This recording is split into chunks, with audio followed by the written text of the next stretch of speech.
Ba, ba, ba, ba. See, you have to do it. Yeah, I think you have to do it. You really have to do it. There we go. Welcome back to another Fresh Young Perspective. What are you saying? This is episode 7 now, so we're almost at the season finale. Yo.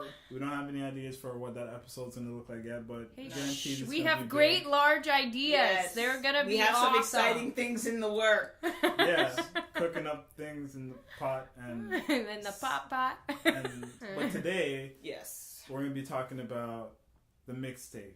Yes, episode 7. All about Dot the dot mixtape. or colon, since you guys want to get all technical and shit. Did The you just mixtape. call it dot? I went and I drew it out, so you know what I mean. Episode 7. Dot. Dot. If you want to get technical, the colon. Colon. Am I the only one that cares about mixtapes? Woo! There we go. So yeah, we're gonna be covering it all. We're gonna be going whether or not Coloring Book was a mixtape. We're gonna be talking about mixtapes to remember, all of that good stuff. So, grab a drink, get a little close. If you're on a commute, get cozy in your seat. If there's another delay at the CTC, because there usually is, just turn up the music. Don't even listen to that waste man saying, "Oh, sorry for the inconvenience, but there's been a delay at southbound at Blood Clot Station." Yo. And by the way, TTC award for best transit of the year. Right? Fuck you. So, enjoy. Get ready for this next one. You gotta introduce yourself. They should know me by now. But if you don't, it's your boy D, a.k.a. the Madman Dem. AKA? No, that's it for today. You just doing one? That's it for Just today. doing one. I got a lot to talk about in this, so I got to save my Yo, you breath. gotta save Because it. mixtapes is like a big chunk of my life. So Close to your heart. I'm Millie Rocket over to you. Over to the left. Over to the left. Over to the To left, the left. To the left. It is Friends Call Me Sha, AKA Queen Midas, Ah. AKA the stand-in voice for Bless This Beast. Yeah. Boom. See? Kinda. That kinda- works. That was a segue. And I'm Marta, aka. Bless This Beast. There Bomb. you go. There you go. Bomba drop. You feel that? You feel the aggression? The beast mode? See, I need you to record that for when I become a DJ and I'm throwing my shit out. I'm on so a mixtape down. like that. So Alright, mixtape man. let's start it up. Who's the first artist you remember hearing on a mixtape? First artist? Yeah, like the first Holy mixtape you crap. remember listening to. Honestly, if I'm being honest, it's probably some reggae sitting. I don't remember any specific. You know what? That's when I noticed that like there was like different segments in reggae, Yeah. like lovers rock and Yeah. culture music and stuff. So that was like my first. Hip hop wise, my most memorable. I don't know if it was a specific artist. I just for some reason It could be DJ a White song, Owl too, yeah. is just always Yo, he died like a couple of years ago. what Yeah. R.I.P. man. R.I.P. You introduced me to some good ass music. Thank DJ you. White Owl. Part 4, like he always, I used to follow his mixtapes heavy. What about you? So I came in the game a little bit late, I'm not gonna lie. So I started listening to tapes like in the internet era. Okay. So after the whole, oh hey, you wanna buy my mixtape? Oh, you missed that. era? Yeah. Oh, those are All good that times. fun. Yeah, so like the ones I really remember are like Friday Night Lights, of course. Okay. Like the big ones, like Right. ASAP Rockies. I was like obsessed with that tape. I listened to Okay. it constantly. True. Live Love ASAP. Yeah.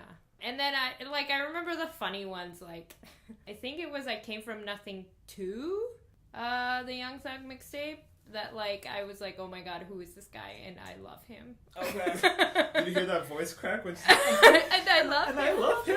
We got into an argument about this once. We It wasn't really did. an argument, but it was me. But just, she just like shitting on could him. not believe that I actually love this man. And I Yeah. do. yeah, you thought it was a joke. I legit thought. I'm like, remember?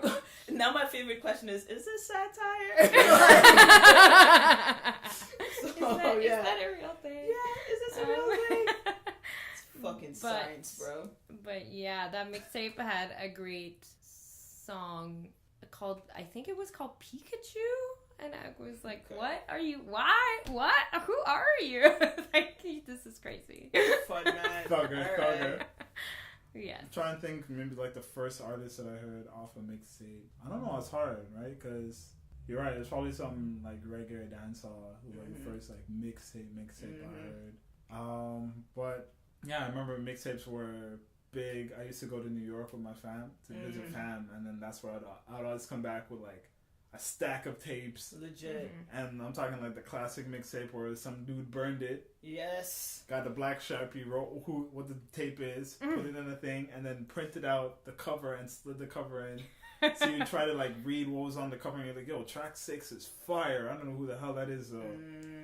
I remember coming back with so many of those and I handed them out to people like, yo, I was bumping this the whole time. I'm gonna upload it on my computer and I'm gonna send it to you. So Exactly. Yo, you remember Windows Media Player? Oh yeah. Where it's like burn this to, and then you do that, and you give the physical copy away, and then they do that and kind of repeat like that. That's what I kind of miss about it. The quality of it just went down every single time you did that. Right. I didn't learn about quality, like literally like the sound quality until later. Like this is when now headphones are a huge market and all that. Then you're like, oh, that's when you knew if you were like an amateur. It's like a for pro. sure, And the audio files came through. Yes. Because like CDs in general were like ass quality. So like when it became a thing that you could listen to music digitally, it became like a whole different world. Whole nother realm.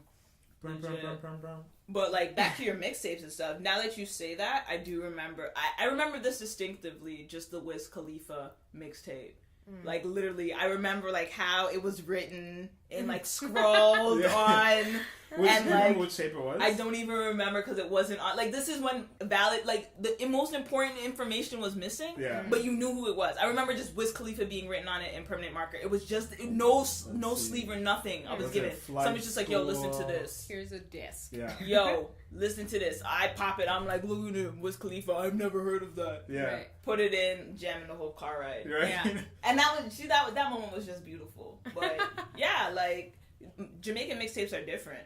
Like it's the same beat, and a whole bunch of artists get on that beat. So you'll be listening to the same beat over and over, and like sometimes it'd be like dance hall crap. You get what I'm saying? Yeah, I remember the big ones. There, it would be like 50 songs. Yes. And then every 10 songs they would change the rhythm. Yes. Right. So like the first 10 songs are like MSN rhythm. Yeah.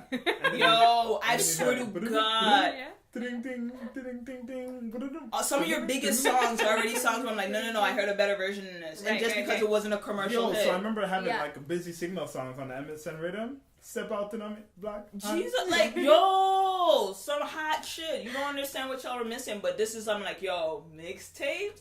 For real, that was my favorite way to consume music. Yeah, like, and so staying on the dancehall aspect of it, I remember having one where I think it was DJ Kenny. You make me so I think it was a DJ Kenny, and it was one where they're taking like the big dancehall songs and they're putting on whatever big like hip hop or R&B beat, and they were splicing it. And I remember there's one with no, I remember that one. There's Movado with Movado Guns Out on a Justin Timberlake beat. And what? Like, when me bust me gun, me not scared of mine. But it went like perfectly with it was one of the like sexy back era Justin Timberlake beats. So it was produced by Timberland. Jesus. But it sounded so fire. You know which one I'm on right now? Which one? Remember Rampin' Shop? Yeah. On the Neo beat? Of course. And you're just like, wait. First of all, the lyrical content is just slackness, which is what makes it so fun. Well, I still get pissed off if I go out anywhere and I hear the beat and I hear Neo and you're like, you dash something in anger. Like, right. But yeah, that was a thing. Yeah. And it would just make music like that much more lively. So it's funny, we were reading an article on Billboard about mixtape era and about how it was DJ focused, just like just like over in Jamaica how it was DJ focused, right? The whole idea was that you'd want to track and be like, yo, it's like having a set that I could send to you.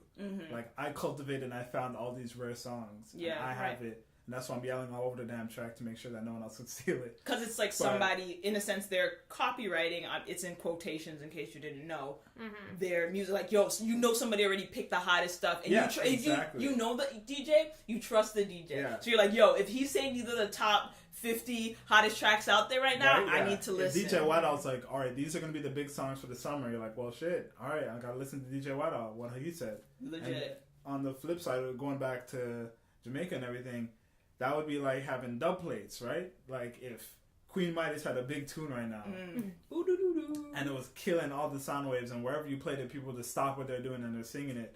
If I'm gonna go clash Bless This Beast Records right now, right? So I'm getting ready to do a wicked sound clash. I like holler at you and say, yo, do a dub version of your song, but change up these words and like talk about how I'm sick. So then the clash is going, we're going song for song. Crowd's like yelling, going for either way. Boom, I drop your dub plate with your song, and you're like, hey, man, them is the greatest. And it's like the remix of whatever your big tune is. I win. I instantly win. Yeah, legit. I really need you guys to make that song. Yo, it's coming. Mad Hold Man on, Them's just the you greatest. wait. So it's the same kind of thing. That's why all the DJs that end up having like memorable mixtape series all had like an iconic yell or sound effect that they would play. Yes. Sound effects. Funk Master Flex, known for his Right. explosions. Yes. Yes. DJ yeah. Who Kid had his Who Kid. Right? Yeah. Somebody had a baby cry. I don't even remember, but What? I remember that one. Yeah. Like, yo, it was so distinct. Like, you knew it was like their and signature. and it was always related to the artist. Yeah, Right. DJ Drama was known for yelling at you constantly. Oh my god. DJ Drama, you bastards!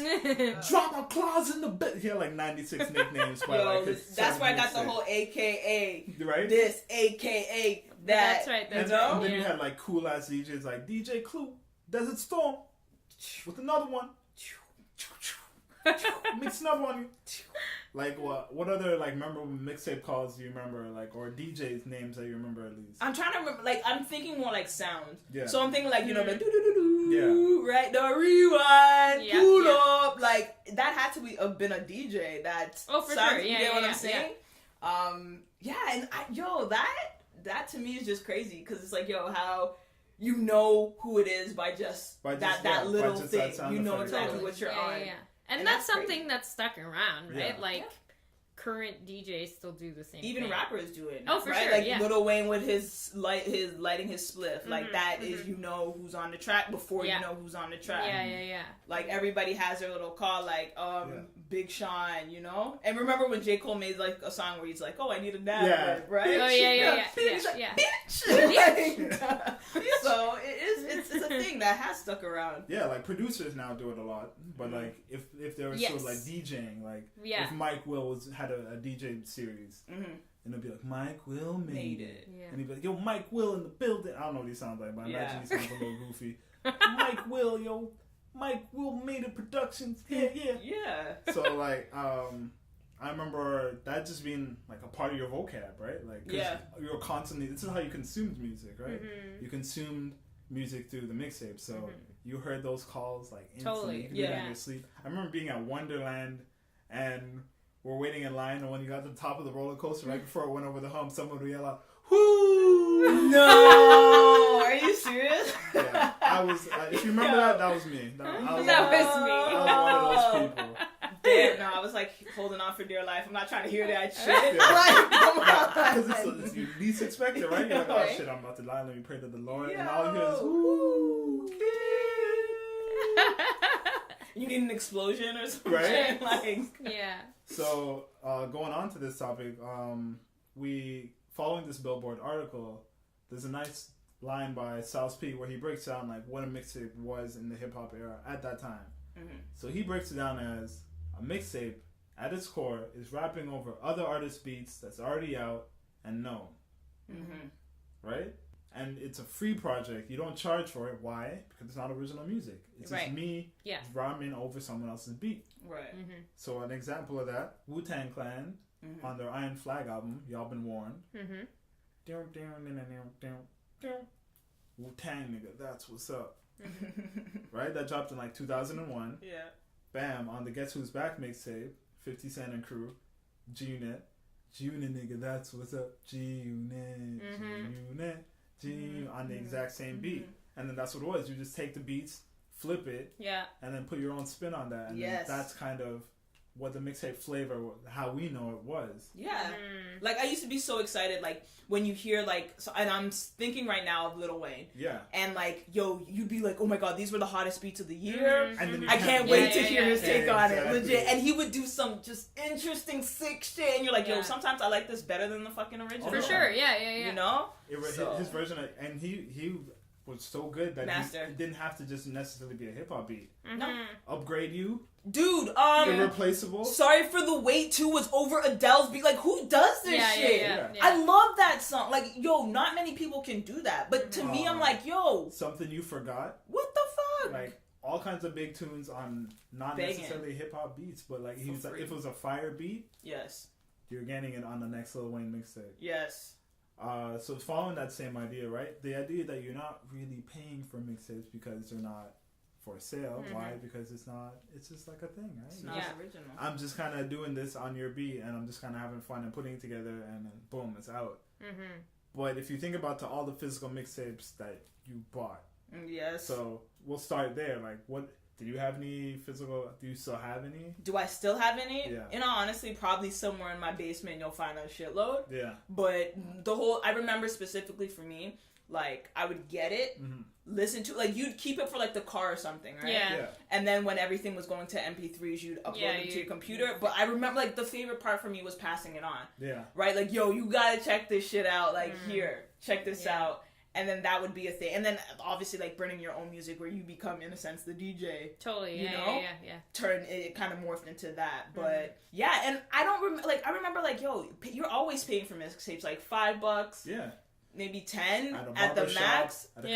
Somebody's store. hustling it. Like, yo, somebody knows somebody who's selling them. Like that and the African movies. Yeah. Like, legit, you get them in the same... Yo, and to be honest, like, now that I think about it, like, it's crazy how it's changing because, yo, there was money to be made. Oh, hell yeah. Right? Because I'm in that same Billboard article, it's like a bunch of people have retired off of selling mixtapes. Yeah, that is crazy. And it's not even the artists, right? Exactly. Not the artist is retiring off of selling the mixtapes. Because there was money in it, right? Look, $3 here, $5 here, $5 here, $5 here. If it's a hot mixtape, they're going and they're gone. Yo. Especially once you build that rep or you're part of a big DJ series, right? Yes, definitely. Like Gangsta Grills, you bastard. Like if Gangsta Grill 7 came out and you're like, oh shit, I gotta get that because I know that's gonna have all the bangers for the summer. Yo, and that's what you look for, right? You're like, no, I have to go cop this. This just released. I gotta go grab that because this is what's new for the summer, right? But the way that we, like, consume music has changed so much since those days, right? Like, absolutely. Because now, like, anybody can have that. Yes. And you don't need some dude to, like, make... To cultivate it for you. Yeah, so to make a copy for you. You can do it yourself, right? Like, you don't even need the CD anymore. So what's, like... You don't at all. Yeah. And that's so different now. It changes the experience. I'm not, like, who's to argue if it's for the better or for the worse, but it just changes the experience. For sure, yeah. Like, that was an experience. Like, it's getting definitely up, different. figuring out, oh, okay, Keisha Cole dropped a new song. I wonder what that's about. Oh, featuring so-and-so. Like, it even turned where, like, DJs were, like, pulling together different verses from, like, different songs and throwing it on a whole new beat. Yeah. And I'm like, oh, okay, this is interesting. You get what I'm saying? And, like, yo, you take it home, you listen to it, you pass it on. Like, that's all in the experience. Yeah, now, obviously, today it's all online. Yeah. Right, exactly. Because I remember having a physical Jay-Z mixtape. Right. A physical, I think it's G-Unit Radio Part, maybe 6. I don't know. Another physical of, like, one of 50 Cent's earlier mixtapes before all of the G-Unit stuff. A couple of... I don't think I have any DJ drama. I had a Cameron one that was like the Purple Haze era. Yes, of course. And I just remember like going through them. I had ones that had like some fire songs with Cassidy. Yeah. Like I remember. That's I think where I remember first hearing him too. Yeah, right. Like a lot of art and Papoose, who's the mixtape king. Right. Mixtape god, and his partner in crime, which was DJ K-Slay, the drama king. No, you're like a computer for these things. So yeah, I remember trolling that piff, like, because like I said before, the same way how we also used to get them, you have to get them from other people, barbershop. It was a hustle. It was a grind thing, yo. It was underground. Seek it out, Or if you're going to relatives, like in my case, whenever I go to New York, and just like grab a stack and run home with them. Right. After the club. Yeah. Right. Passing them out. They're giving them out and stuff. Yeah. So like I remember. hearing so many songs for the first time off of mixtapes and not realizing, A, that's not the original beat, or B, there's more to that song, like only hearing like half of the verse or the first verse. Yes. Right? Because the same idea, they're trying to squeeze as much as they can on this one CD, so...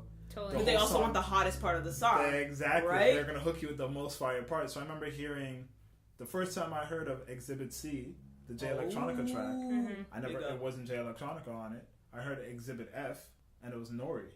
And I was like, yo, this beat is fire. And I'm like, Nori, spin some flames. Yeah. And then so I went home, and I tried to look this up later. I think it was on a DJ White Owl mixtape that I downloaded and like went to school, and on my way back home, I was like, wait, this is sick. And then I was looking up, like, I typed in Exhibit in Google, and Exhibit C popped up. No, A and then C popped up.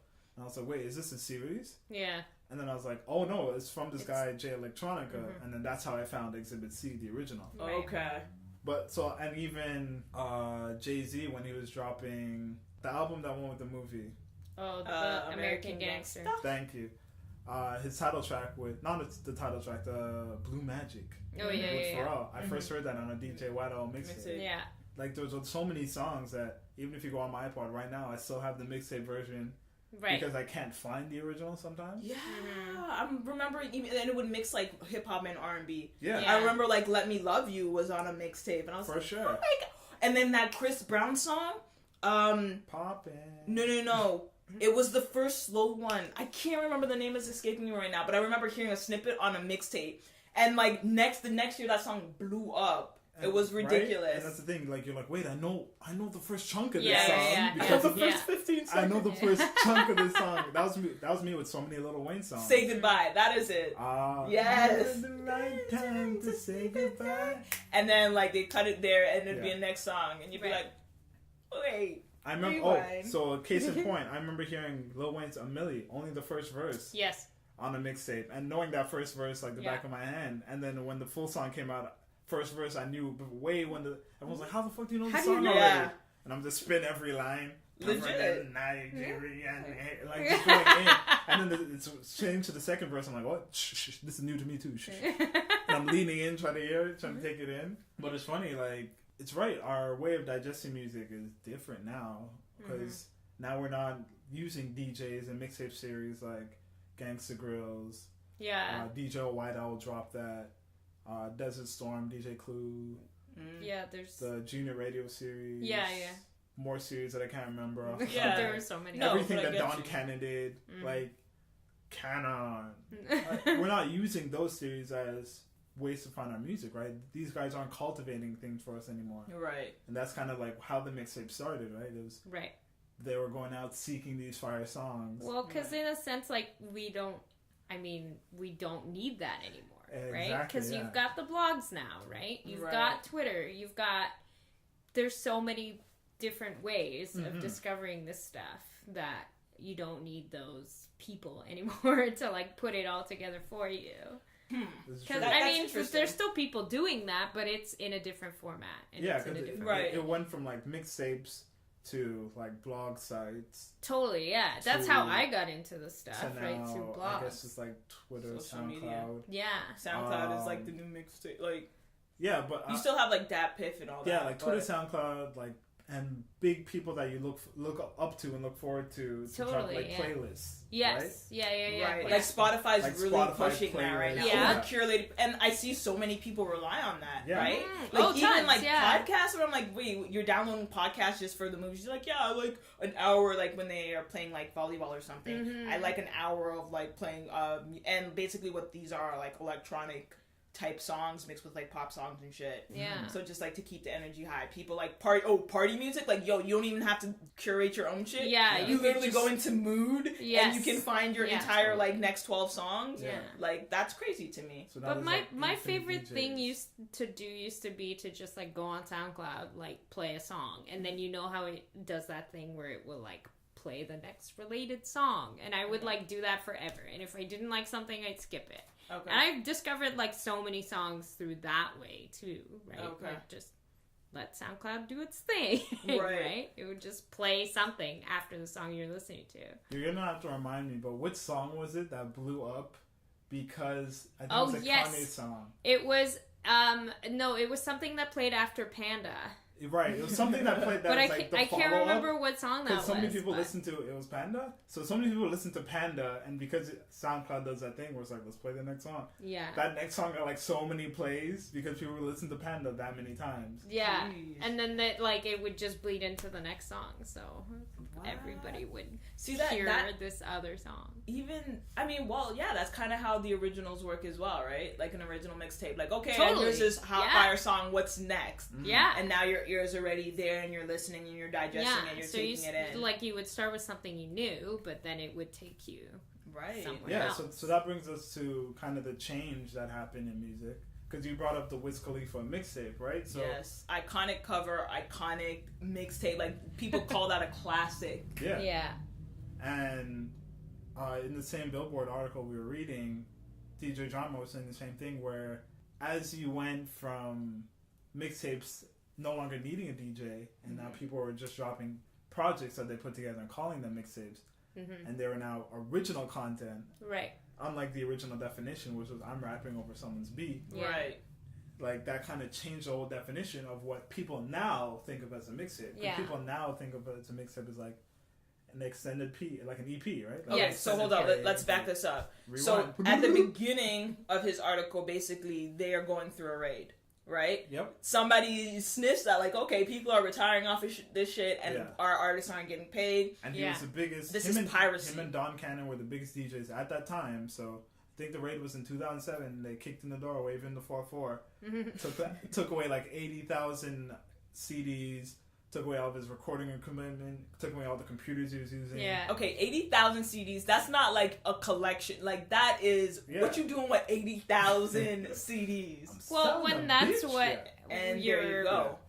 Right? And they also think about the money, like basic math. Even if they're $5 each, you get what I'm saying? Exactly. At 80,000, Jesus. And like I said, when he was the number one DJ at that time, DJ Drama was doing mixtape series for everybody. Gangsta Grizzles. I can't even say grills because there's always Grizzles. You bastards. Everyone was a bastard, but he was the biggest one at that time. So thus, all the smaller DJs were all like, "Shit, we shook now." Yeah. And people thought that was gonna kill the mixtape game, which didn't necessarily kill it, but it did force it to kind of remix and change in some way. Because they were like the corporations of the mixtape. Yeah. Right? The big names, and then you have like everybody else. Yeah. And then that led to what's happening now, and even a little bit before, kind of like when Bless His Beast jumped into the game, where blogs and stuff were putting up mixtapes, like the big Crits was here. Yeah. So now that it seemed like, tell me if I'm wrong, like it seemed like once the raid happened and people were taking it a little too far, like they see money's being made, piracy's an issue, people start going after them, almost like you said, sampling, right? Yeah. Now, okay, there's a change in the environment. What are we going to do now? Now artists are like, okay, well, one, I don't need the DJ. Yeah. So it was two, I have to be original with it. Right. We could even call it a 3-part shift. There was one, I don't necessarily need a DJ to do this now. Why? Because I'm making original music. But also 3, the internet was starting to boom. Yes. So even the DJs that were killing the mixtape series were like, well, shit, motherfuckers don't not necessarily want to pay $5 if thatpiff.com exists. Right. But also, like, something that he also talks about in this article is how, like you were saying, people started to be more interested in, like, he calls it the 50 Cent era, when 50 would rap on somebody else's beat, and people would want to hear that more so than they would want to hear the original. Right. So, like, then the artists are like, okay, people are into what I'm doing. Yeah. I'm going to give them something completely original. So, like, it evolved into the artists kind of, like, taking over and being like, well, at the forefront, people want to hear my stuff, like, my real stuff, my 100% my stuff. So, yeah, that switched it up a lot, too, right? So, in a sense, like, I mean, DJs, it seems like we're almost the gatekeepers, right? Yeah. Like, like if you're an artist, you're like, yo, how am I going to get my music out? I have to get on, like, I have to catch this DJ's ear. They have to throw me on a mixtape where 50 Cent is rhyming over this, so ears are already there. Now the internet comes, completely flips that shit up in the air, everybody's kind of nervous in a sense about, okay, are we like who's getting sued? Like, is this an issue? And then here we go. The artists come and take control of it. Yeah, right. So the artist take control. Think about like how many big mixtape series that you remember, like if Don Cannon and Lil Wayne weren't doing shit together, would he have that much fire behind him before he dropped his albums, right? People to this day are still polar opposites on the Lil Wayne fandom. Oh, I'm a mixtape fan of Lil Wayne. Oh, I'm an album fan of Lil Wayne. Right. And that's become even more prevalent now that artists could drop a mixtape by themselves of their own original content, and also going to cross the mainstream quote unquote barrier, right? So you have the idea where it's artists are doing, like at the time they're doing mix, right? They're doing, I'm going to rap over this beat and like throw on one of my original songs and rap over this famous beat and sprinkle in another one of my original songs and rap over. And you kind of had that like hybrid mixtape of like the old mixtape and what the new one was going to be. Right. Yeah. And now you have... And now it evolved like, into now it's just kind of like pure new content. creative original content. Right. And people are calling that mixtapes. And for a lot of... for a lot of people now, I guess the definition is a mixtape is your underground work, right? It's your it's a foundation. Non-official, independent was the word it's that your independent groundwork. Yeah, but it's also it's your base of like getting people to get to know you, right? Because like you don't necessarily, it's hard to ask somebody to pay for your music when they don't know who you are, right? Yeah, so definitely. like. That's why there was a hustle to it, right? It's all part of the experience. Yeah, like, I remember, like, it's not... Walking into a Walmart and buying something is, like, but it's, like... It's almost like a drug deal in a sense. Like, I remember, like, not... Like, it was kind of like... like, a very underground... Like, yo, you'd have to go to a flea market. Right. You get what I'm saying? He'd be in the corner. And he'd be like, yo, I got this, and the third. And it'd be like... a mixtape, some incense, and, maybe some rolling papers. Yeah. And it'd be, like, a very, like... underground experience. Totally, yeah. So now, like, okay, yeah, you're right. I don't... See, if a person off the street was like, yo, come buy my mixtape, there would have to be some sort of like, okay, you want me to give you my money? Like, who the fuck is you? Like Tory Lanez. You know? Exactly. I know DJ. I know DJ Kenny. Yeah. I know, I know these people. We got something going on. I don't know who the fuck Tory Lanez is. You feel me? Yeah. Now we don't come at me. But you get what I'm saying. Yeah, no, for sure. So yeah, that makes perfect sense. People weren't gonna pay for somebody they didn't know, and you have that many more listeners already on the internet. So it's like, okay, let me be creative. Let me throw it out there and see what's up. Now I have somewhere to kind of direct people. And then you kind of like just pray that the blogs would start to pay attention to what you were doing, because then, like in my case, in place of the DJ making this mixtape, I would always go to blogs and be like, what's the new shit? Like, where... They'd point you in the right direction. Yeah. And I, like, where's the new stuff that dropped this week? Or that kind of shit, right? So... Okay. Yeah, and I think you brought this up before, but your blogs of choice were, like, Pigeons and Planes. Yeah. Them and them. There are a few that I don't even think are around anymore. Yeah, a lot of them got shut down. I remember there used to be like because a specific one a lot of them would put up like illegal MP3s, right? So that's when like leaking became like a big thing. Totally, yeah. And then of course, corporations stepping in, like who's getting paid off of what? Because the blogs would end up being like, here's this person's new song. Here's a link to download the new song. Oh, that link got taken down. Here's an updated link to download. Legit. Exactly. Yeah. Because they'll be like, so-and-so artist just dropped this track. It's dope. Check it out. They put it on their Tumblr. Yeah. And then, so, of course, they download it with the quickness, post it, and they link to the original file. It's gone. They have a re-upload. That's gone. They have a re-upload.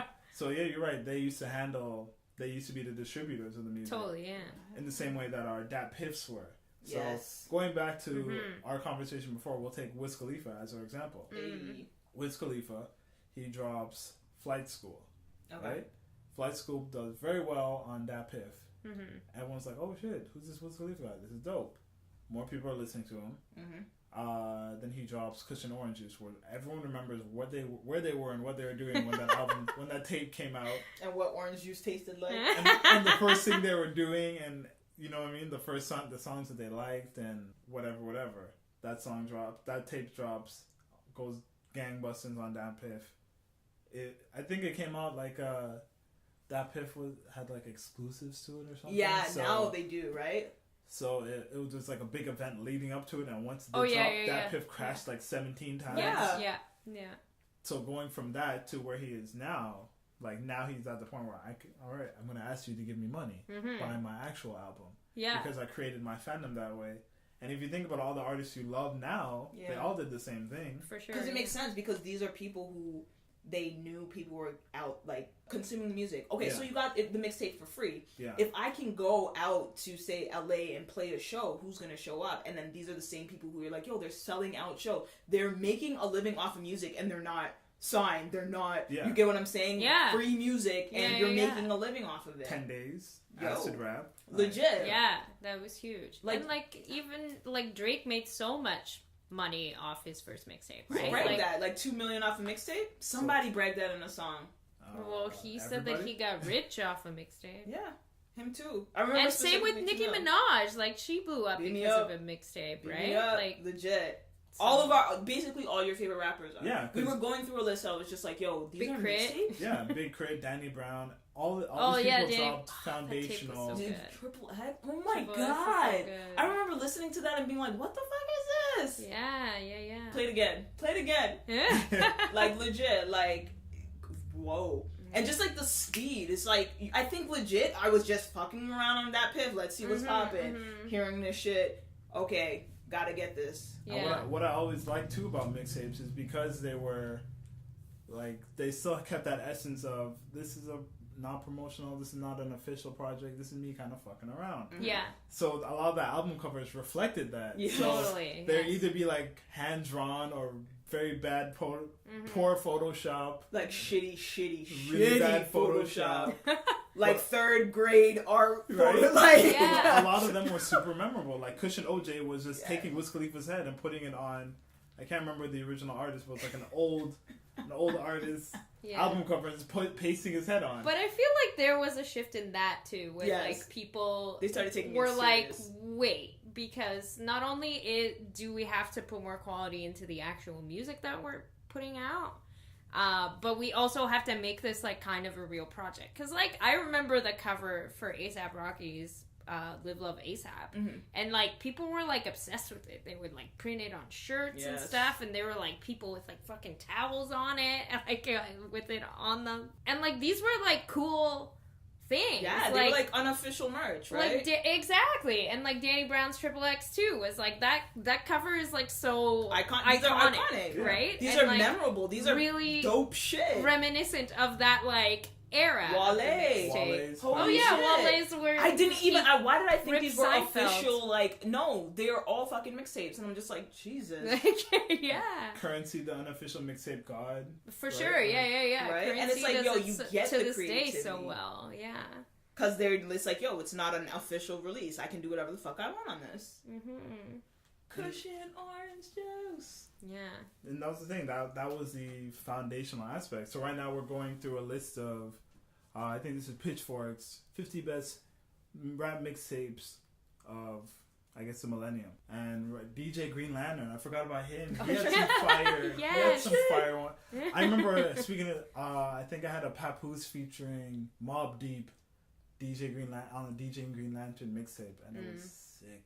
I still remember the song. Holy crap. And that's the thing. That's how you would find music, right? Like, that was your Cameron, the Purple mixtape. It was so Joey sick. Badass, 1999. Yeah, this tape was huge, right? Like, this is... That's what... At the time, people were like, who is this guy? That made it, like catapulted him into, like, a really super big status. Like, people were and now that I think really about it, respected him. It looks like it was almost like divided by like coast. Like I remember like the New York sound. Oh yeah, right. And then they were saying like down south. Totally. And then you're like, oh okay. Yeah. Like mixtapes were popping. Mixtapes still are popping. And that's the thing. So I remember you brought up the question of like, who's still doing mixtapes? And like, yeah, they're still around. Yeah. Yeah, they're definitely still around. Yeah, it's almost like freestyling, right? Like, it's still around. The whole definition has kind of changed. Well... Because Sylvia Demo was a mixtape. I did not know that. Sylvia Demo was not a mixtape. That's what I'm like... Sylvia Demo was his first album. No. Yeah. No. Okay, this is what's confusing me, and this is why I'm like, I don't think so, because you go on Spotify and half of these are on. That's because a lot of artists will put them on Spotify after the fact. And this is what's confusing me. No, it was his. What do you mean debut? a release? No, because when it first came out, he had like one tape that was not an official. Yeah, it was like a compilation tape thrown together by someone else. Exactly. Yeah. Oh, okay. So he never had like a real tape. So he only has official studios. He says that Sun's Tirade is his sophomore album. This is his first album. Yeah, that makes sense actually. I don't know, man. Yeah. Okay, so that goes down like, is Coloring Book an album or a mixtape? That's what I was like, it has to be, right? An album? No, okay, so originally I'm like, no, that's a mixtape. Well, because here's it's the free. thing. And now I'm like, yo, it's free and it's original, it's a mixtape. We got into an argument because you're like, go ahead, say what you're gonna say. Well, because it was pushed by Apple Music? Yeah. But that's the thing, like, that's, like, now a weird, like, music industry definition and shift, which is, like, well, there's so many of these streaming services which users, yes, pay for, or if they don't pay for them, then ad revenues pay for them. So the artist is still making money off of it, right? Like, whether it be small or big or whatever, they're still making money off of it. So that specifically, I don't think counts as a mixtape because Chance the Rapper is making money off of it. Okay. So how would you define it? Acid Rap was and 10 Day was released like by him into the world. Yeah, on like a blog or whatever. Yeah, and then sent to the blogs pushed it, right? So, and then you could download it from whatever site, right? From his site. He put them up on his own site too, right? So, but yeah, I don't know how. No, you say no because it's a huge commercial push, and 2, he's getting paid. Yeah. Direct. Okay, yeah. And that's fair enough. I agree with your logic on that. Yeah. I'm still like, yo, to me it's like, no, it's like it's a mixtape. To me, I'm just like, yo, I'm classifying it as a mixtape just because. To me, it's technically free. Like, I didn't have to pay my $9.99 for it. Yeah. I get what you're saying with, like, ad revenue and stuff. Yeah. But how did you download it? God knows. Oh, like, you know. On the DL, right? Because you're supposed to listen to it on Apple Music or on Spotify. And to be honest, that pissed me off. But that's the thing. You're not supposed to have a file that's, like, your own file, right? So... while you two were debating it, what I was thinking too was, I think it's a weird new monster on its own, a brand new thing that isn't a mixtape because it's kind of think about one of the songs that didn't make it. Why would a song not make it on a mixtape? Why would that be an issue on a mixtape that a beat that a sample wasn't cleared? Yeah. You know what? And you're right. It's not. That's and I'm only just something that Apple Music, right? Exactly. That's Apple Music was like, oh, if you're not, we could get in trouble for this. We could get in trouble for this. If it was a mixtape, an independent mixtape, fuck it. Who gives a shit if the sample doesn't clear? Yeah.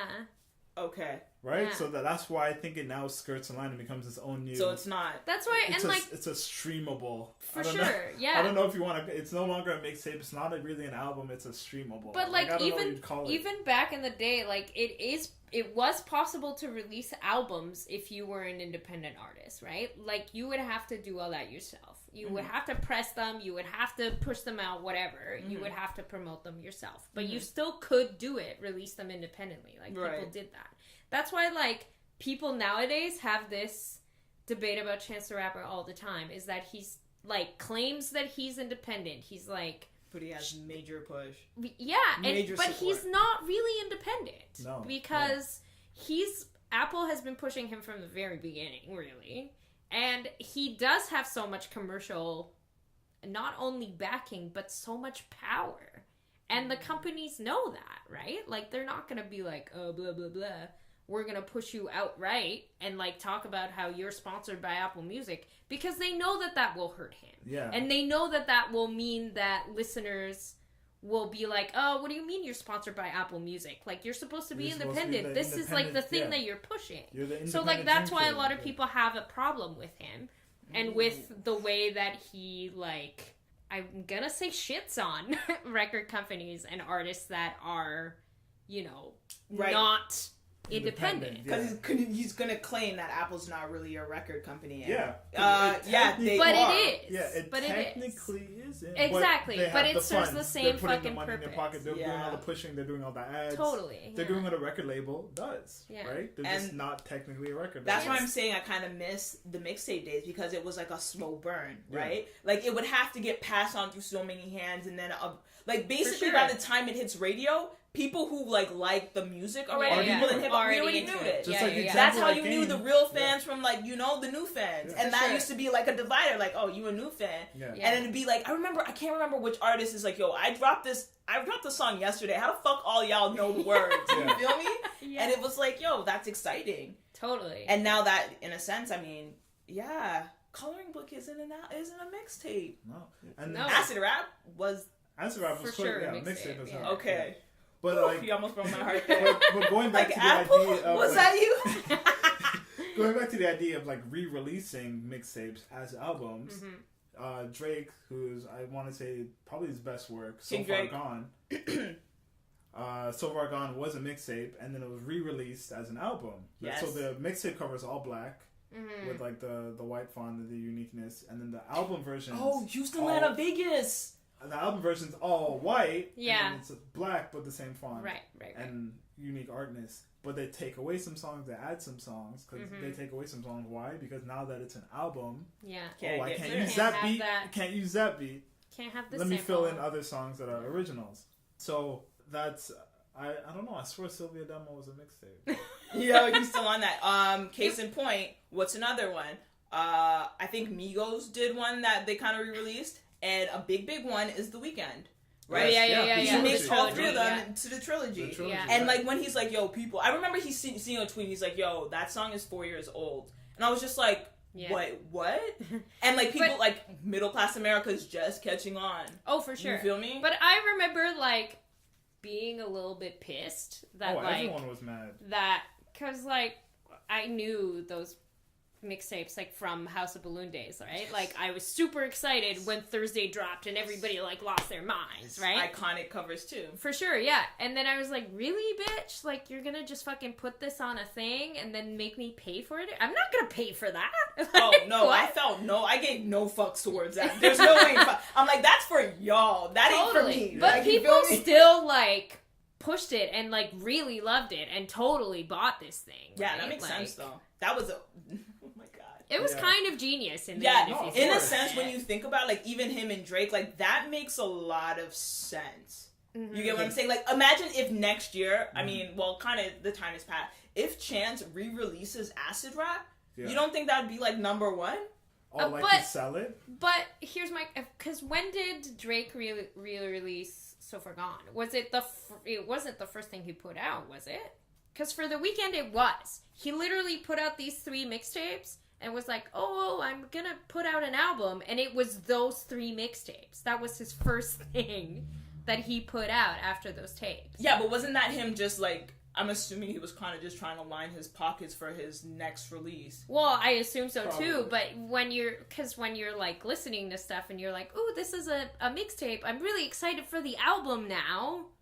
And then for him, it was just those 3 mixtapes again. Yo, I literally saw it as like, you a smart boy, you go get your money. Oh no, you for sure, me? For sure. He's totally smart to do it. I didn't pay for it, but like, you get what I'm saying? And like I said, like that. You're anticipating the new music and you're like, oh, it's a real album. It's gonna have like all this production quality, whatever, blah, blah, blah. And then it was just the same. To be honest, we should have been warned, because that's when, I'm not gonna say his sound changed, but he definitely was appealing to a different crowd at that point. Well, I remember a lot of people being angry because they were gonna re-release the songs, right? And yes.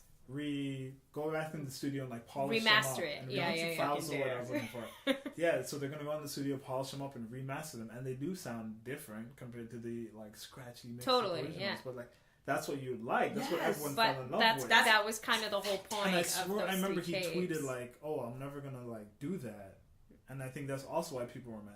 He's like, "Oh, I'm never gonna do that. That's what they are. They're a mixtape." Yeah. And then like 2 And then he did it. 2 2s after you get signed. Yeah. Like, yo, we need to put something out. you have this whole body of work that you were not making money on. Yeah. Put something well, because out. I think you're right. Like, he was like, I could be making tons of money on this. Because people are eating this shit up, right? Like, people love those tapes. So. And see, but it was a catch-22 because a lot of people were mad, right? Yes. They're like, well, fuck this guy, but they're also like, we love him. Yes. This is how we were able to support him now. Totally. Because that's how I looked at it. Yes. I had the physical of the trilogy. Mm-hmm. Okay. I went out and bought it because I was like, yo, because this you're like, I dope. love this guy. Yeah. This is how I'm actually going to get to support him now because I couldn't support him for him dropping 3 fire mixes. Yeah. Okay. Yeah. And that's I wasn't totally get to too. see him. Yeah, that actually is true. There wasn't any official, like, there's no other way for me to support him. Yeah. Like, now, as a big superstar, think of all the avenues that you could support an artist that you like now, today. Yeah. Because, right? when you think about it, there's merch, there's all this stuff. There's merch, there's... Yo, you couldn't... so you paid for those 3 mixtapes, right? Yeah. Before that, I just remember it going from... This is exactly how I remember it. I know it's not like... But this is just how I remember it. Mm-hmm. It was his 3 mixtapes, Quiet for a While, blew up, $100 concert tickets. Mm-hmm. Yeah. I was like, where's the... Wait, what? What happened? Wait. I can't support you. Like, you feel me? Yeah, and no, like $20 Mod Club concert, boom, blew up, $100 concert. But like to this day, I don't know if it was him or if it was like the team behind him or if there's like some hidden genius. I imagine that there is, but he is the best marketed artist that I've ever seen in my lifetime. Like from the very beginning, he had a plan. Mm-hmm. Yes, and he like executed it out like perfectly. Executed it. Oh, I like that. He executed it. And it was brilliant. And like to this day I'm like, I really wish that I could have an idea that fucking cool and like that good. Yeah. And that have the team to carry that shit out. Totally. And that like publicly celebrated the way that he was publicly celebrated, right? Like I think he's genius. Everything, his entire career from the very beginning, I have dreams about it could also be just like a really good coincidence too. You feel me? Well, it's always like, a matter of luck. He got signed and they're just like, yo, well, where's the album? And knowing him, he doesn't seem like the type to be like, bitch, sorry, what? Like, he seems to work on his own schedule. That's for sure. The vibe I'm catching. Yeah. And he was just like, well, okay, an album's due tomorrow and, well, I have some music over here. Why don't y'all just pick, here is what I got.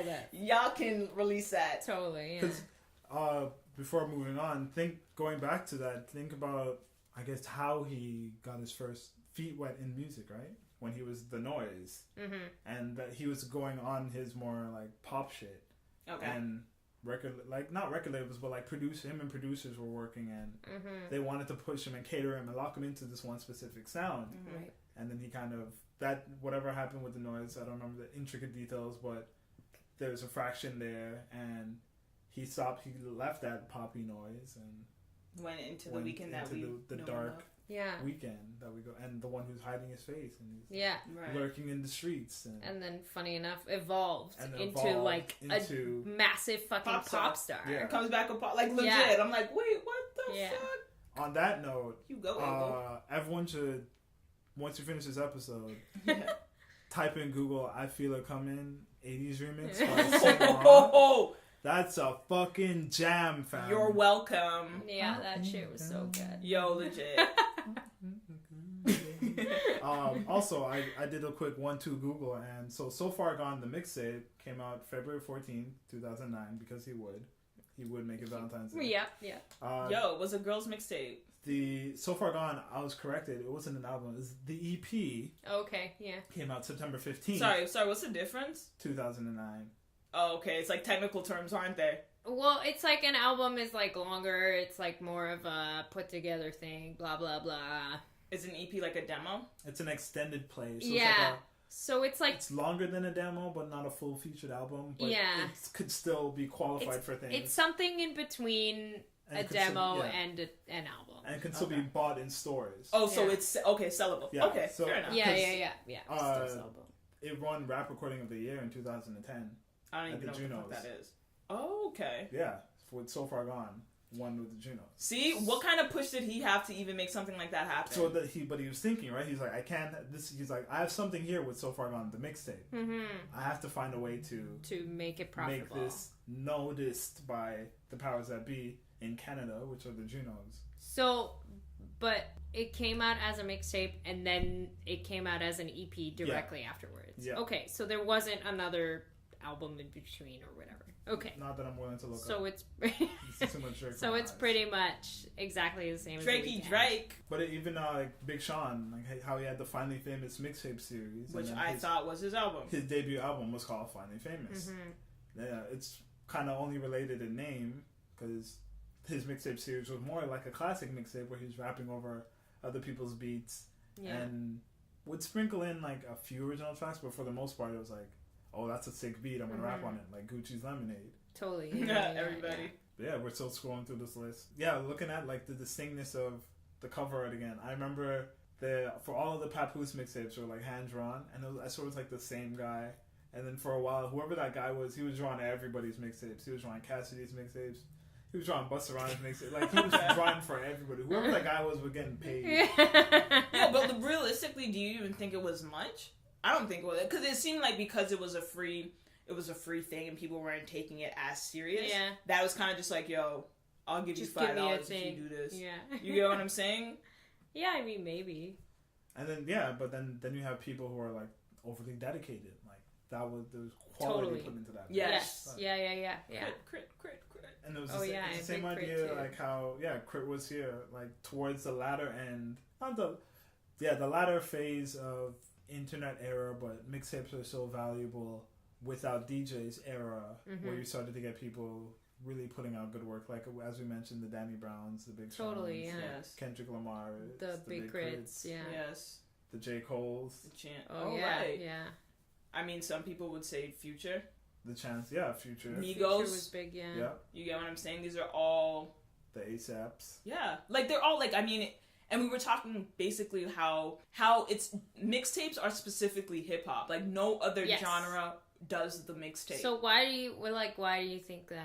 One, because I think they take money more seriously, and two, like to me, it seems almost like hip hop is, I won't say like grassroots, but it was because of the way it kind of started. Totally, our distribution has always been a little bit different. Yeah, it's always been. So like you guys are saying, right? Like the way to listen to new music was through mixtapes. Like for any other genre, it was the radio. It was 100% always exactly. The radio. So like if you didn't have something good enough that the DJs like, that the radio stations liked, so like wah try again, right? That makes me think. Sorry. No, go ahead. I was gonna say, like, do any of you remember Hot Rod? No. It's a rapper. He what? was signed to G-Unit at once upon a time. No, I remember eating those as a kid. Yeah. Like, why do I remember him? He was on a mixtape, but he never made it to the higher level. Like, getting on the radio. I remember we spoke about this already in our previous episodes. Chance the Rapper, I found him through a Lil Wayne mixtape. Yeah. Right? Yeah. Mixtape. You get what I'm saying?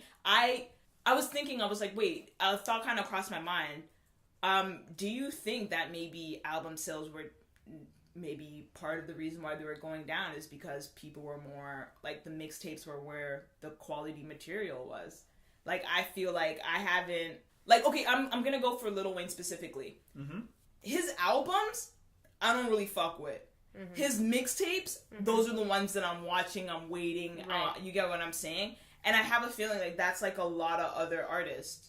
Yeah. So I'm just wondering, like, maybe if that was kind of, you know, like people put like a lot of creativity. People like they felt like they could be actually free, right? Like you said, like nobody gave a fuck like how long the song was. Nobody gave a fuck whose beat it was on. Like none of that. Like those rules don't apply to a mixtape. Yeah, for sure. So I wonder, it's just, and like you said, like the quality just went up tremendously. Yeah. Like Kendrick Lamar, like all these people were like spitting hot shit. Yeah. On mixtapes. Yeah. Mm-hmm. Now that they release an album and you're just like, oh, this is definitely not what I was expecting. Like the grime is gone. You get what I'm saying? Like the grittiness, the rawness, it's toned down. Like it's a little too polished for me to be like, oh. Yeah, I kind of had that with A$AP Rocky. Okay. So I feel like that's true. I like mixtape Rocky, album Rocky. Album Rocky is like, it's okay, but it's like a little too commercial. It's a little bit too clean. But I think it totally depends on the artist too, Okay. right? Because like, obviously, I'm not gonna say that about Kendrick Lamar. No, but he has fire mixtape and fire album. Yeah. See, Well, and yeah. But even the way he approaches his albums like concept albums. Oh right? yeah. And his mixtapes were just like, yo, him, that's the spitter. You feel me? Yeah.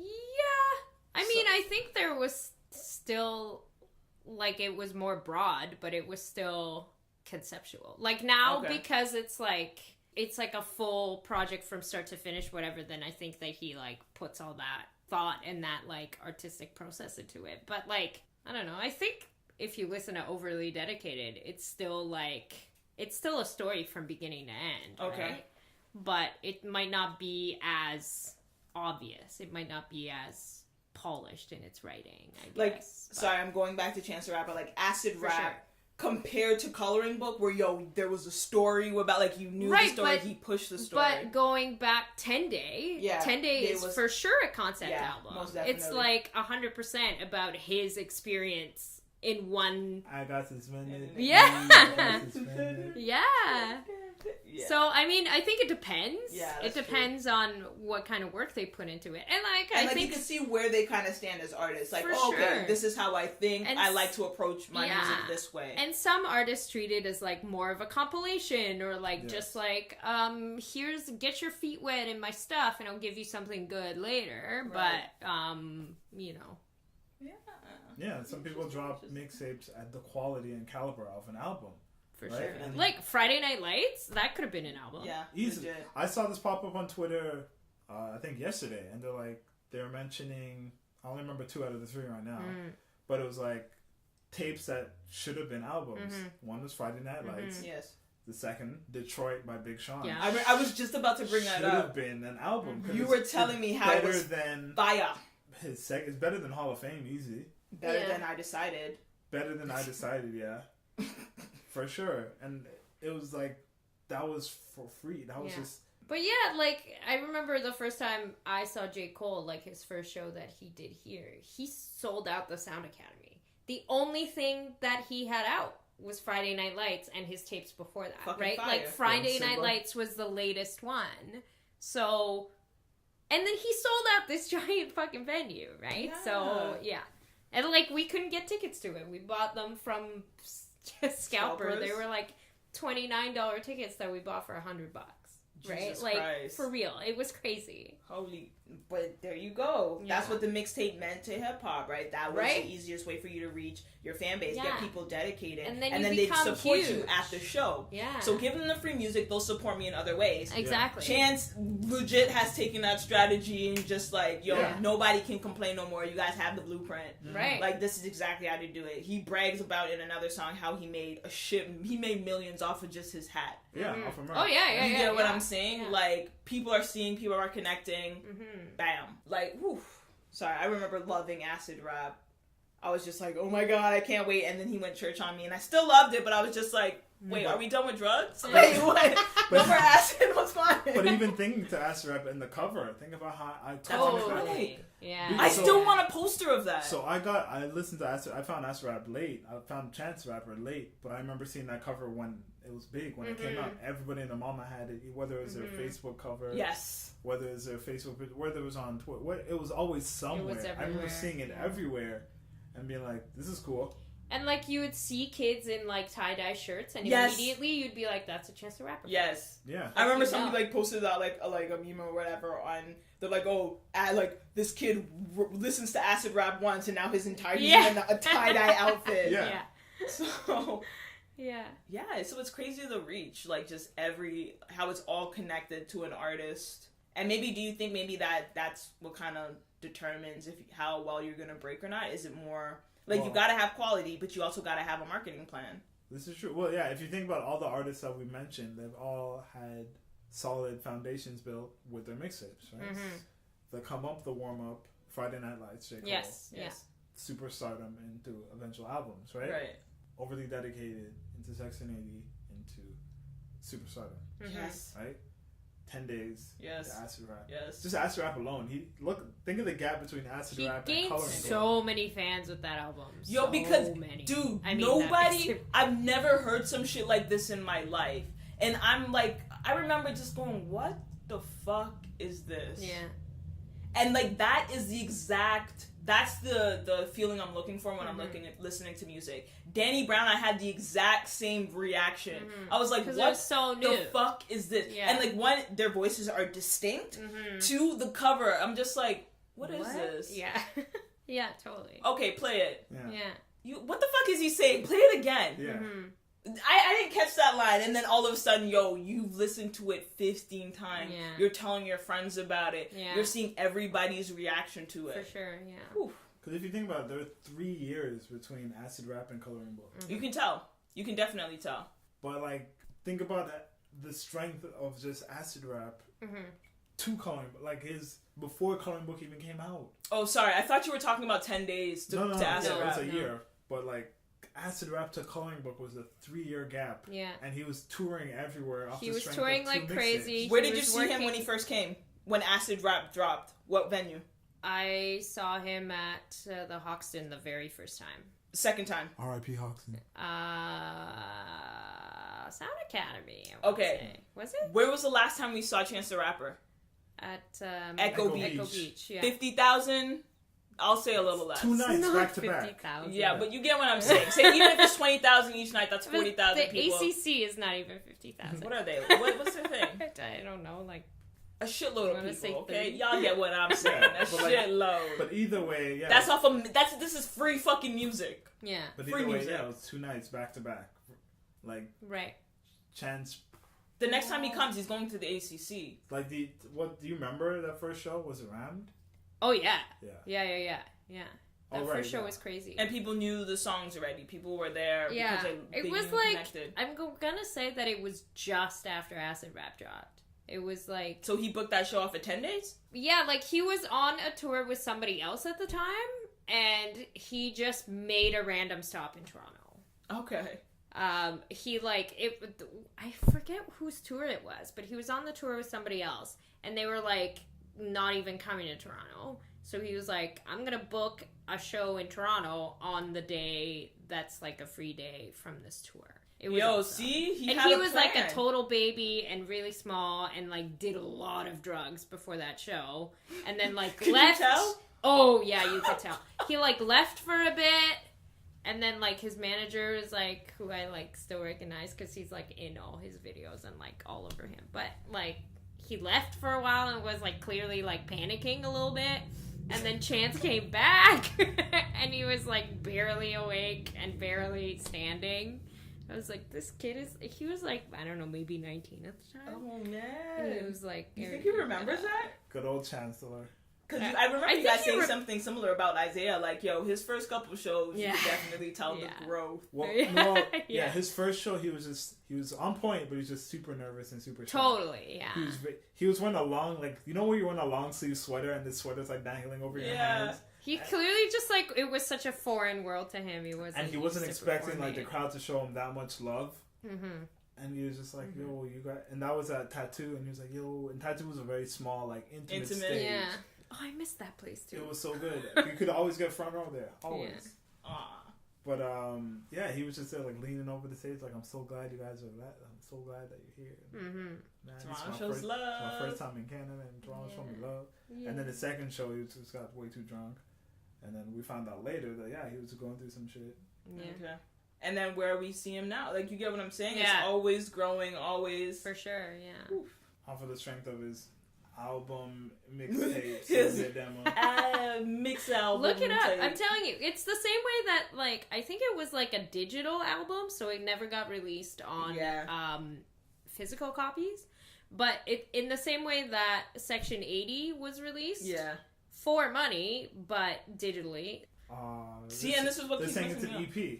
Yeah. Yeah. So all these fucking technical terms. And then I remember, that's true, because I remember him tweeting about how, like, it's an EP, but there's so many songs on it. Yeah, right? It's, like, way too long to be I always EP, thought, like, an EP was, like, under 7 songs. Yeah, because all the EPs I know are, like, 5, 6 songs. Because they're supposed to, like, that's kind of the point. That's a 14-song album. Yeah, but that's, like, a full-ass album, but they called it an EP. But, yeah, if it was a mixtape, they couldn't make the money off of it, right? Yeah. So Top Dog is thinking. So Top Dog is like, hells to the no. Yeah. We need some money. Yeah. But I guess they didn't want to call it a full album or whatever. Yeah. Just in the same way that Section 80 was, I feel like, kind of the same thing. Top dog's thinking, man. And that's the thing, like, you need somebody, that's why, like, in a sense, like, Burn Man, that whole situation kind of hurts my heart, because you need somebody thinking about the business so the artist can focus on being an artist. That's true. You know, somebody needs to handle it so everything is straight, and then if everybody's playing their part, everybody can win. Don't be ripping off your artists, man. I know, you get what I'm saying? Yeah. If it was a perfect world, it would work that way. But you always find out, like, you know, these shady fucking deals. For sure, yeah. That's why I was like, yo, remember, music business. Watch your business. Mm-hmm. Yeah. Certain Business people you know first. don't fuck with it. Like, I know Vince Staples like, I count every fucking dollar. Don't fuck with me. Yeah. No, yeah, because Vince Staples looks at it as like, this is my job. Right. This is, you go to work. That's a very mature way to look at yeah. it. This is my job. I do this for money. Mm-hmm. Because he's like, Yes. there's nothing else I can do. Yeah. So I'm doing this for money. Yeah. And I'm going to run it as such. Mm-hmm. I'm doing like, I'm going to show up and do promotional gigs because I'll get paid. Mm-hmm. I'll work with Sprite. Why? Because I'll get paid. Because I'll get paid. I'll do the X and Y. Why? Because I'll get paid. I'm doing this for money. Well, that's the, I like... also have a message. I think that's also part of his branding, right? Yeah. Oh, for sure. But, like, Kanye said the same thing, right? Like, when he got criticized for leaving Nike for Adidas, he was like, well, Adidas is going to pay me X hundreds of millions of dollars. Now I got a fucking daughter to feed? What do you think I'm going to do? Okay, say it. I'm like, Kanye, first of all, your child is fine, okay? You're sitting on a couple I million don't know. dollars He on was top claiming of that he was 30 million in debt, so... Okay, rich people problems miss me with the bullshit, asshole. Okay? Not to mention, like, if you ain't got the money, like, on her mama's side, she good. Her aunties and everybody, even her uncle But got he's money. Kanye. She's He's good. gotta be, like, the Don't one to fuck with me, support. Kanye. Okay? With your $1,000 t-shirts and your $10,000 shoes. Fuck you with that bullshit. She don't need to be in Gucci. Okay? Well, relax. I'd give my daughter whatever the fuck I could. Bro, then don't you dare be like, oh, I gotta feed my, I can't, it's hard to raise a kid off of 50 million. That's not that's what he... that's what you're pretty But much that's saying not to what me. he said. No, I get with that whole deal. He's basically like, listen, like, because I know he wanted it like, yo, treat me like an athlete and give me the royalties. And Nike was like, nigga, what? And then so he was like, okay, well, Adidas is gonna pay. Yeah. And then he put everybody on his team. I mean, a couple of them fucked it up, Tiana, but whatever. Yeah. You feel me? So I mean, that was a strategic business move. I'll respect him for that. But that his excuse is fuckery, and we know it. So cut it out, Kardashian. Excuse. It's a reason. No, he's fucking with you. But Yeezy jumped over the jump, man. Best song on the album, clearly. the crazy blank stare we're getting You here. can't see this ice cold stare, but you could probably feel it. I know it's fall time. It did get a little colder outside. Now she's pouting. Snowman, oh my god, another crazy ass fucking album. Jeezy. I loved Jeezy when he came out. I was like so for that gangster shit. Yo, so on that note of like mixtapes, and I remember going on mixunit.com and spending hours of my life because they had all the merch that was related to the mixtapes. So when Young Jeezy, like the Snowman, the Snowman t-shirt. Legit. Cushion Orange Juice dropped. There's a Cushion Orange Juice t-shirt that came with the mixtape. But because it's fucking American He side, branded weed. Yeah. Like, who does that shit? Yeah. Yo, who brands weed? Snoop Dogg did the same way. Like, this is some genius shit. Well, Khalifa got his own strain, right? Like, he took it all the way up. Yo, legit. He legit, like... He got that KK. Yeah. Clearly, he had a plan. Like, you don't just... That stuff doesn't just happen. Like, he's been on it from the beginning. And I guess maybe our biggest artists that we know of probably have always had it. And that's kind of what distinguishes them from, the ones we don't know. Yeah, the ones that follow away. Yeah. For sure. Everybody in the club getting tipsies versus shit. the, memorable artists of our time. Shit. That was a hot song, though. Everybody in the I remember, club high school basement jam days. Yo. They all belong to the what? Yeah, legit. Yeah, man, but I think we're winding down on this one. Talked about mixtapes, everything top to bottom, all related. We got even into a little discussion about where the scene is going, mixtape wise. So it's not, we decided that it's not dead, but it's going to be definitely a different hybrid. Well, yeah. Streamables was our word, yeah, right? Streamables going forward, yeah, because now that you can get Grammys off of mixtape, quote unquote mixtapes, which we decided people are getting rich off of mixtapes. Yeah. Artists. My only one is the kids about mixtapes. Hey, what? Hey. I don't know. Wanna know how your lips taste. Carry on. Yo, that and like cocoa butter kisses. I just remember, ooh, gotta go get my cocoa butter. Anyway, yeah. So what else did we run through? We run through the artwork. Yes, memorable artwork. Yes. Photoshop, sometimes poorly, sometimes great. Like a lot of those Junior Radio album covers, you got to go back and look at. The Cameron ones. I'm still waiting for the one with the poodle. Fabulous.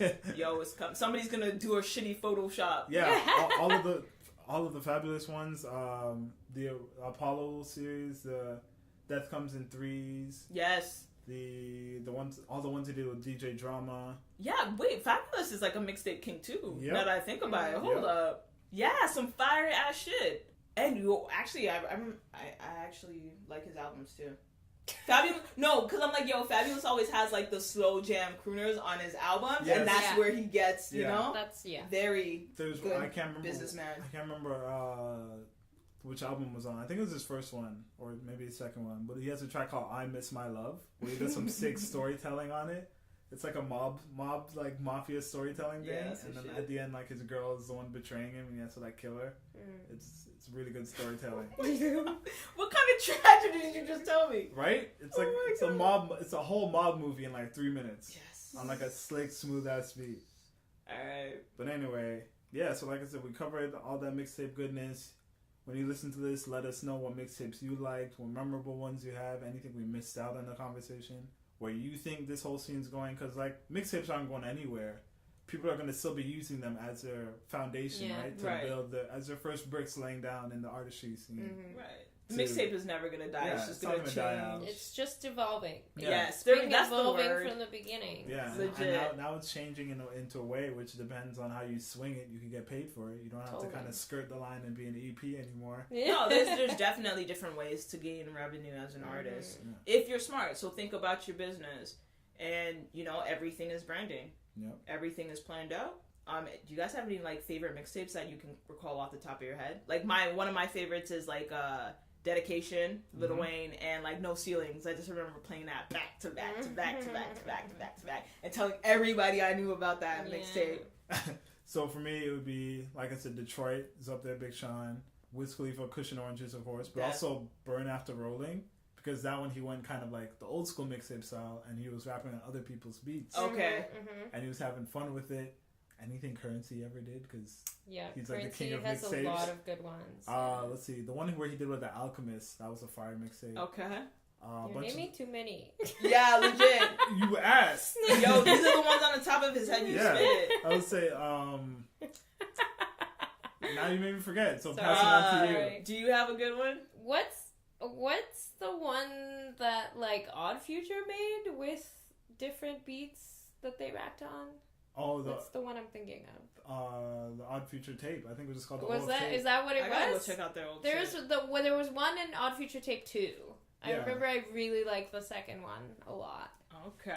Yeah, and I think you're right. It's called the OF tape. Yeah, because I remember. There's an OF tape, Odd Future tape. Yeah, it's got like the donut. The donut? Yeah, the OF donut? The OF donut. There we go. Branding, because I remember that logo. Totally, yeah. So that one, obviously the big ones, Overly Dedicated. Okay. It's like, I was so in love with that tape so much. And you streamed them. All streamed. Like, I remember we're doing like physical versus like the internet. Oh no, I downloaded them. Right. But yeah. See, when downloading was a thing, because even that's not a thing anymore.